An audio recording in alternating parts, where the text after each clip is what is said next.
The dust hung in the air like something alive, thick, gritty, clinging to the back of the throat. It carried the sharp stink of sweat and panic. Then came the sound, hooves pounding closer, thousands of them, a relentless drum that made the ground tremble underfoot. Screams followed.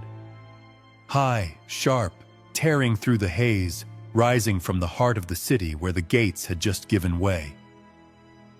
In narrow alleys, women grabbed at one another, silk sleeves ripping as they ran, eyes wild, breath ragged. There was nowhere left to go. Arrows hissed overhead, striking flesh with merciless accuracy. Blood soaked into the dirt, turning ancient streets slick and dark. One by one, the proud towers of Samarkand fell quiet. Their banners were crushed beneath iron-shod boots. But the worst had not yet begun.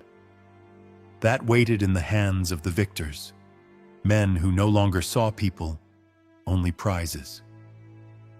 As the sun slid lower and shadows stretched across the carnage, a whisper passed among those still breathing.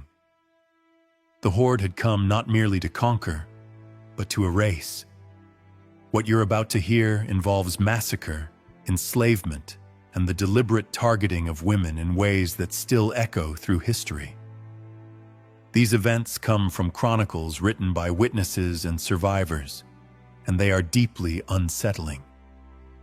Our focus here is not to glorify suffering, but to expose the machinery behind it, the strategy, the cold logic, the use of terror as a tool. If this feels too close, step away. No judgment.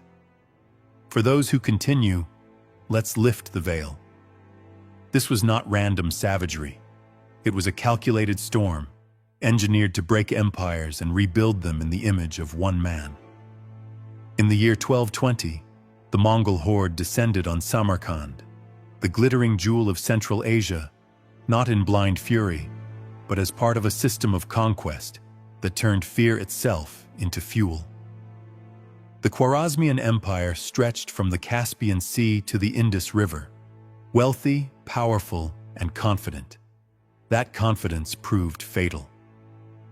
When Khwarezmian officials slaughtered Mongol envoys, an unforgivable insult in steppe culture, they triggered something far larger than retaliation. What followed was not just war. It was an experiment on a continental scale, where cities like Samarkand became laboratories for tactics that would reshape the world. Why does this matter now? Because it reveals how a single miscalculation can spiral into a machine that devours millions. It shows how terror multiplies obedience, how power relies on dark arithmetic, and how the echoes of such systems still linger in our own fractured age. But to understand the fall, we must begin with the rise. Picture the Mongolian steppe in the late 1100s, a vast ocean of grass beneath an unforgiving sky. Tribes clashed like starving wolves, bound by fragile alliances and endless vendettas. Harsh winds tore through nomad camps where survival meant mastering the horse and bow before childhood had even ended. Into this world was born Temujin, around 1162, near the Onon River. According to legend, he entered the world clutching a blood clot in his fist, an omen, his people said, of destiny. His father, a minor chieftain, was poisoned by rivals when Temujin was only 9 years old. Overnight, his family fell from status into abandonment. They survived by digging roots from frozen ground, by hunting rodents through brutal winters. Former allies turned their backs. Temujin was captured, enslaved, humiliated. He learned early that weakness was an invitation to die. He escaped. Slowly, methodically, he gathered followers, men bound not by blood, but by loyalty and shared survival. He forged alliances through marriage and careful calculation. His wife, Berta, was kidnapped soon after their union, a common raid in that lawless world. Temujin pursued her, rallied warriors, and won her back. It was his first true victory, and a lesson in force. Betrayal, however, was never far. His blood brother became his enemy. When Temujin finally crushed him, he ordered 70 rivals boiled alive in cauldrons, not out of madness, but message. On the steppe, cruelty was communication: unite or be erased. By 1206, Temujin had subdued the warring tribes. At a great assembly beside the Karait River, they proclaimed him Genghis Khan, universal ruler. What followed was revolutionary. He reorganized society as if it were a single army. People were divided into units of tens, hundreds, and thousands. Merit mattered more than lineage. A shepherd could become a general. A noble could be reduced to nothing. Spies moved silently through the ranks, enforcing loyalty. Horses were bred for endurance. Arrows were designed to punch through armor. Conquered enemies were not wasted. They were absorbed, their skills repurposed. This was not chaos. It was innovation. A mobile war machine powered by plunder, discipline, and promise. At its core was a simple rule: submit and live, resist and vanish. Genghis Khan turned his gaze outward. First came the Xixia and Jin dynasties of China. Cities fell. Tribute flowed in silk, iron, engineers, and knowledge. The empire grew richer, sharper, more efficient. But one event ignited something darker. In 1218, Genghis sent a trade caravan into the Khwarezmian Empire. The governor of Otrar seized it, accusing the merchants of espionage, and executed them. Genghis demanded justice. The Shah, Muhammad II, responded by beheading the Mongol envoy and sending the shaved head back. It was a declaration of contempt. Genghis Khan answered with mobilization. More than 100,000 riders assembled. The steppe had birthed a storm, and now it rolled west. That autumn, Genghis split his forces, a move that baffled enemies accustomed to slow, centralized armies. Otrar was besieged first. After months, the traitorous governor was captured. Molten silver was poured into his eyes and ears, a symbolic end. Then the horde fanned outward, striking multiple cities at once, tearing the Shah's defenses apart. Muhammad fled, abandoning his empire, hunted across deserts and mountains until he died alone on a Caspian island. His son, Jalal ad-Din, tried to rally resistance, but the machine had momentum. The Mongol system thrived on speed and deception. Feigned retreats lured enemies into traps. Siege engines, built by captured craftsmen, hurled fire and stone. Psychological warfare magnified the terror. Rumors arrived before the armies did. By early 1220, the road to Samarkand lay open. The city stood as a symbol of Khwarezmian greatness: towering minarets, bustling bazaars, a crossroads of the world. Moats and walls protected it, along with more than 100,000 defenders. Turks, Persians, mercenaries from across the empire. Life inside continued. Merchants argued over spices. Children played in the shade of madrasas. Among them was Aisha, the daughter of a scholar, barely 20 years old. She had eyes like polished onyx and a mind shaped by poetry and astronomy. She spent her days helping her father, Rahman, in the library, copying ancient texts by lamplight. To her, Samarkand felt eternal, but refugees brought whispers, cities erased, rivers clogged with corpses. The Shah promised reinforcements. None came. Then, one morning, scouts spotted dust clouds on the horizon. The horde had arrived. Genghis Khan encircled the city, his riders closing like a living noose. Catapults thundered day and night. Inside the walls, panic spread. The garrison argued in hushed voices, fight or surrender. Rahman, old and learned, urged submission. "These are not men," he said quietly. "They are a force of nature." On the third day, a sortie charged out and was annihilated in a storm of arrows. By the fifth, despair prevailed. Rahman led a delegation through the gates, bearing gifts and pleas. Genghis Khan accepted, but only on his terms. The terms were simple, and they were merciless. Samarkand would surrender all weapons, all warriors, and all treasures. In exchange, the city would be spared immediate destruction. The gates swung open. The Mongols poured in. They moved with frightening order, not as a mob, but as a system. Streets filled with mounted men shouting commands. Families were dragged from their homes and forced into open squares. Aisha watched from a rooftop as the city she had known dissolved into organized chaos. Men were pulled to one side, women and children to the other. No explanations, no hesitation. This was the moment of judgment. Not steel against steel, but lives weighed for usefulness. The order came quickly. Genghis Khan commanded the complete disarmament of the garrison. Once the soldiers were stripped of weapons, they were marched outside the walls. By the end of the afternoon, nearly 30,000 had been executed, throats cut, bodies stacked. A grim monument to resistance rose beyond the city gates. Civilians fared little better. Artisans, engineers, and scholars were spared, not out of mercy, but value. They were chained and marched east to serve the expanding empire. The rest of the population faced division. Women, especially the young and untouched, were claimed as spoils.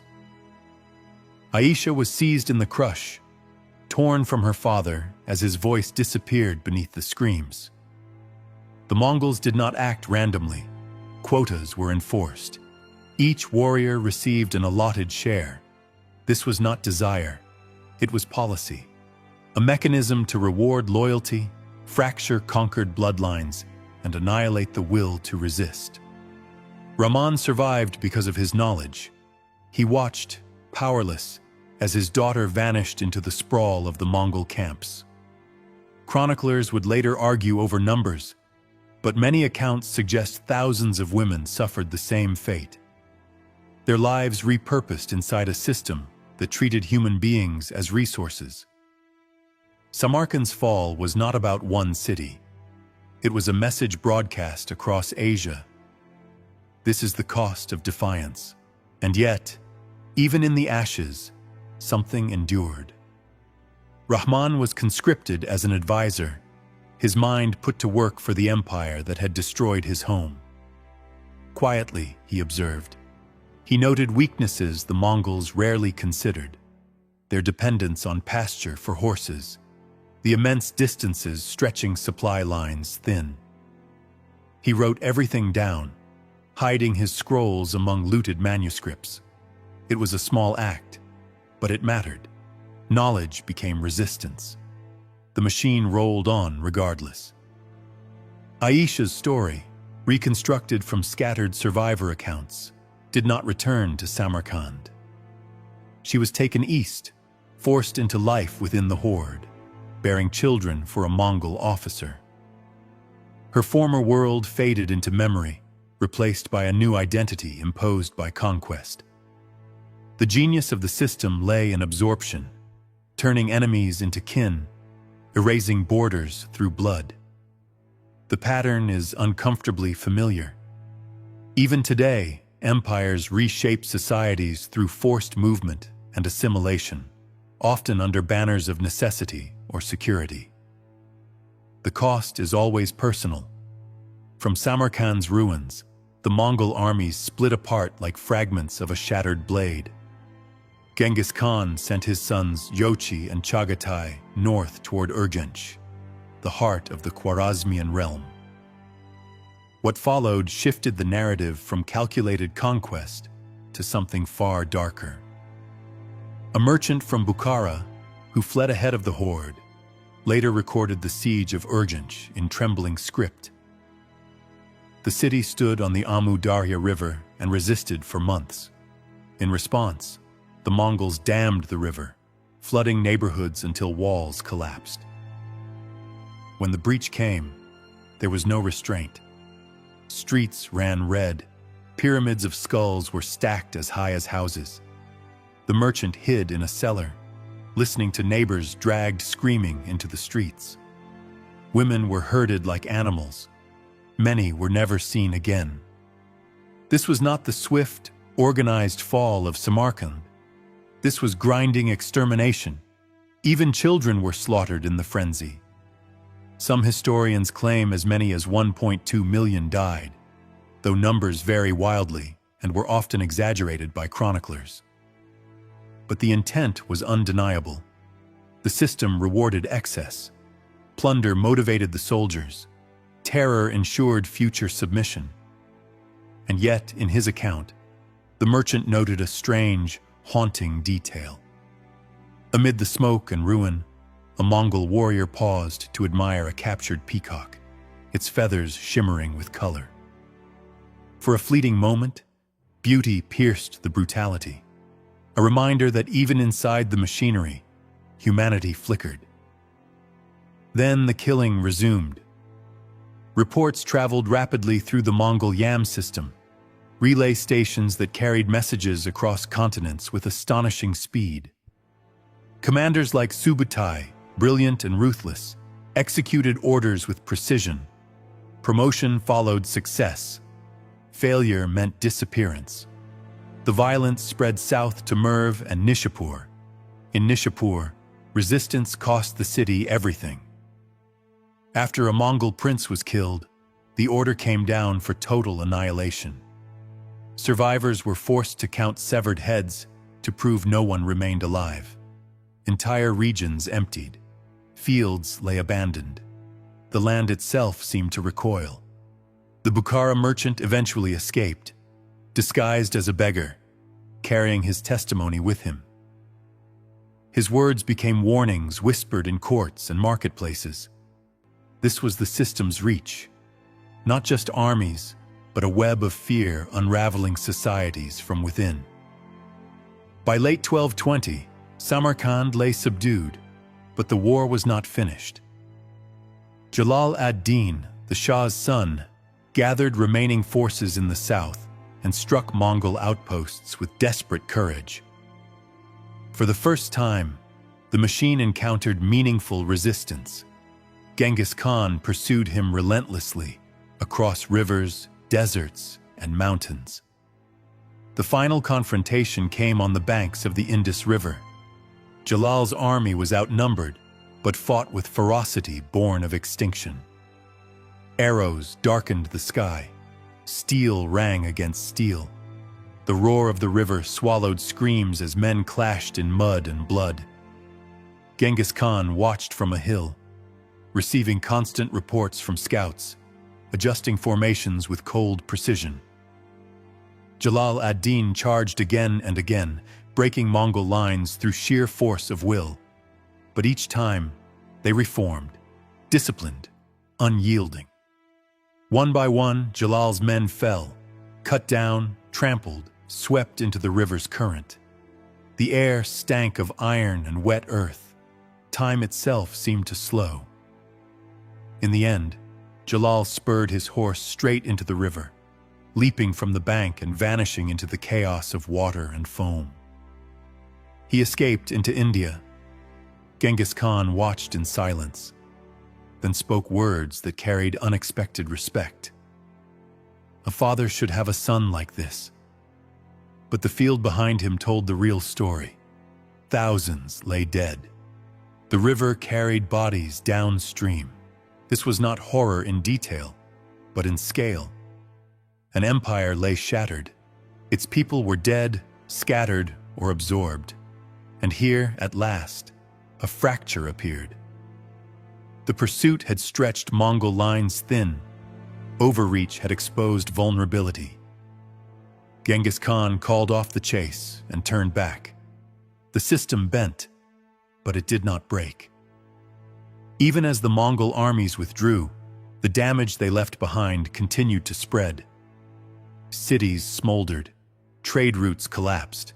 Survivors crawled back into the ruins, rebuilding quietly, cautiously,